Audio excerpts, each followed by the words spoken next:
Créateur et création. La notion de créateur et création.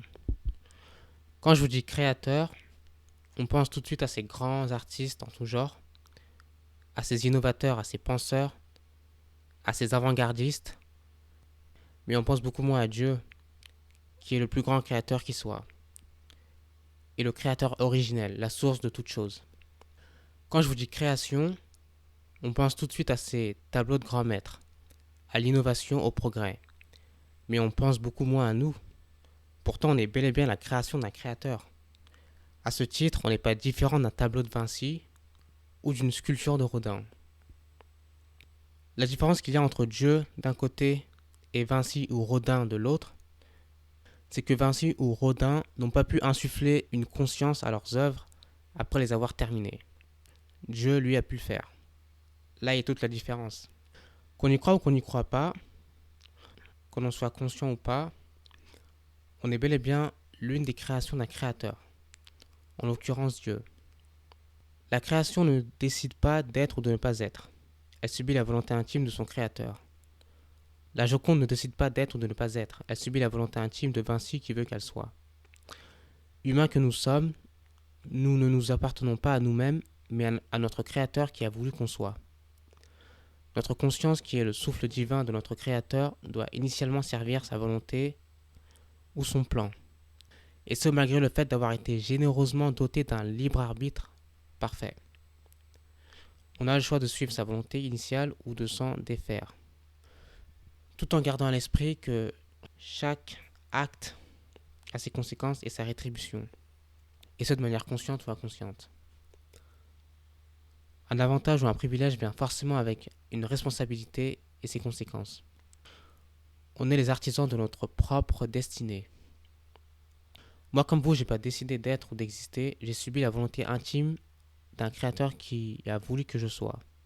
La création n'a pas forcément à connaître les raisons, les goûts ou les volontés de son créateur, ni même d'être d'accord ou pas avec celui-ci. Le créateur impose, la création dispose. La création ne choisit pas quand et comment elle est créée, ni de quelle forme, couleur, texture ou attrait elle est créée. Le créateur peut décider de limiter ou d'accroître sa création dans une direction, une forme, un style, une nuance. Notre intelligence, notre finesse d'esprit, notre sensibilité ou attrait nous caractérisant ne sont qu'en fait que des traits de pinceau plus ou moins appuyés, des nuances de couleurs choisies parmi d'autres, une texture ou des formes sélectionnées ou privilégiées parmi d'autres. Et comme tous les grands artistes peuvent le confesser, une œuvre n'est jamais réellement terminée, elle est juste suffisamment avancée pour être exposée ou dévoilée. Mais à tout moment, un artiste peut revenir sur sa création pour lui donner une tournure spécifique, une teinture ou un aspect légèrement différent. Dieu peut très bien revenir vers nous pour nous accroître ou nous diminuer dans certains aspects de notre conscience. Trop souvent, nous humains, on va être aveuglés par notre libre arbitre et notre intelligence. Et on va les confondre avec omniscience, développant du même coup du doute, du mépris ou de l'indifférence envers notre Créateur, oubliant que nous n'avons accès qu'à une partie infime de la réalité. En réalité, nous ne servons que de fonction sur un échiquier, on sert de fonction sur un plan spirituel. Sur un jeu d'échecs, les pions ne décident pas d'aller à tel ou tel endroit, d'aller à telle ou telle case, elles y sont déplacées par chacun des joueurs. Les joueurs ici représentant Dieu d'un côté et Satan de l'autre. En fonction de la famille dans laquelle on va naître, de la zone géographique dans laquelle on va grandir, des attributs qu'on aura développés au cours de nos vies, on va être utilisés et influencés par Dieu, initialement utilisés par Dieu, mais on peut être utilisé aussi par Satan. Il est important de comprendre que Dieu, il ne force pas, il propose, car ça serait violer sa propre loi qui nous a dotés d'un libre arbitre parfait. Mais c'est pratiquement impossible de refuser ou de décliner la proposition de Dieu qui nous a réservée, car Dieu sait ce qui réside dans nos cœurs. Et on n'est pas choisi par hasard pour accomplir une tâche spécifique de sa volonté. Et sa volonté, elle va être manifestée en nous comme une vocation profonde, une nécessité à accomplir. quelque chose qui va être en complète adéquation avec notre essence profonde. Et on n'a pas tous été créés pour les mêmes raisons et on n'est pas tous voués à accomplir les mêmes tâches dans cette vie. Maintenant, le plan initial de Dieu pour chacun d'entre nous, il peut être défait et remplacé. Car ce procédé de fonctionnement, il fonctionne aussi de l'autre côté, de l'autre camp. Satan et les entités spirituelles mauvaises, ils vont aussi opérer de la même manière, pour justement défaire le plan initial de Dieu et imposer le leur à la place. Et là aussi, ils vont utiliser des personnes pour accomplir des tâches spécifiques. Mais tout ça s'opère sur un plan spirituel et de manière inconsciente le plus souvent. Une infirmière, par exemple, ne réalisera pas qu'elle accomplit l'une des tâches du plan de Dieu juste en exerçant son métier et en donnant de l'amour à ses patients. Un narcissique ou un sociopathe ne réaliseront pas qu'ils accomplissent l'une des tâches du plan de Satan. Tout ça est dissimulé dans cette réalité spirituelle qui nous est volontairement inaccessible, depuis cette réalité physique et matérielle. Adolf Hitler peut croire aussi longtemps qu'il veut qu'il accomplissait sa vocation la plus profonde. En réalité, il ne faisait que servir le plan de Satan. Satan qui, je vous le rappelle, a une haine profonde pour cette création divine que fut l'homme. Maintenant, comme on peut le voir là, dans le cas de Satan ou dans le cas de Dieu, l'accomplissement final de ce plan spirituel s'opère dans cette réalité physique et matérielle. Donc Dieu ou Satan auront forcément besoin d'entités physiques et matérielles comme vous et moi pour accomplir leur plan dans ce monde ici-bas. Car eux étant des entités pleinement spirituelles, nous, humains, des entités physiques et matérielles, le temps de nos vies dans ce monde ici-bas.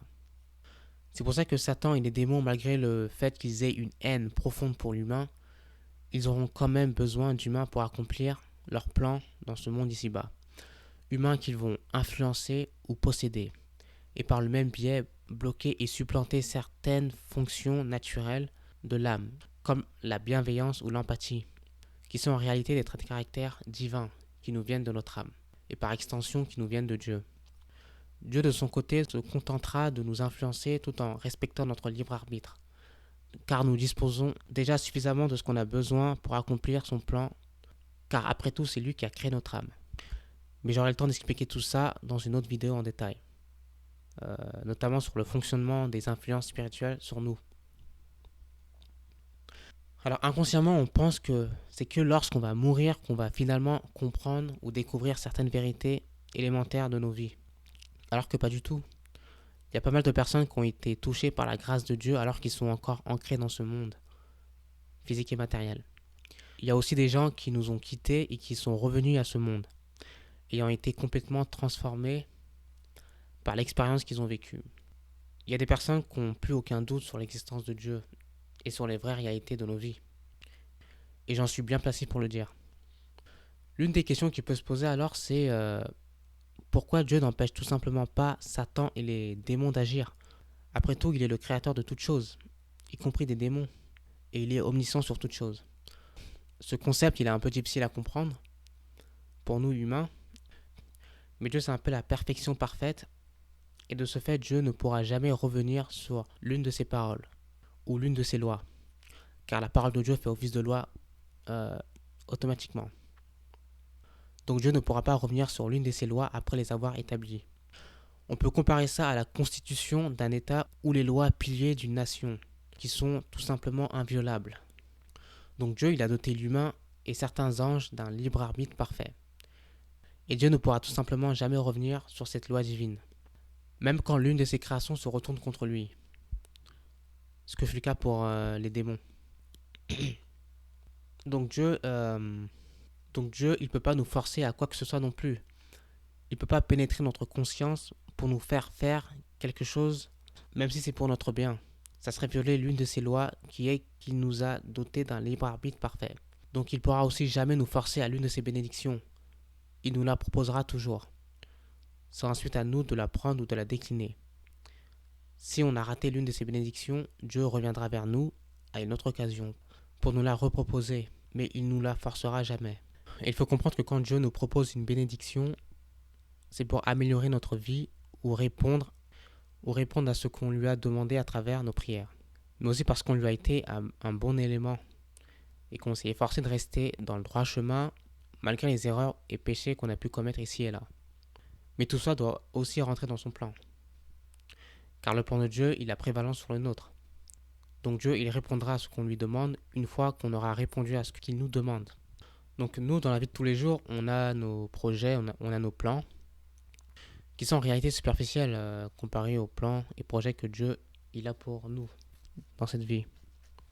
Et c'est pourquoi il nous a créés. Donc parfois, c'est pas que Dieu ne répond pas à travers nos prières. C'est juste qu'il nous prépare pour une tâche spécifique dans son plan. Et une fois l'accomplissement de cette tâche ou en parallèle de celle-ci, Dieu pourra réaliser certains de nos projets et aspirations dans ce monde ici-bas. Mais ça sera souvent accompli comme la cerise sur le gâteau. Car comme je viens de le dire, le plan de Dieu, il prévaut sur le nôtre. Donc si vos prières ne sont pas répondues, c'est qu'en fait souvent Dieu il vous prépare. Et le timing il a son importance. Donc si souvent vous avez l'impression que Dieu il vous répond pas, que Dieu ne répond pas à vos prières, souvent ce qui se passe réellement c'est que Dieu il vous prépare.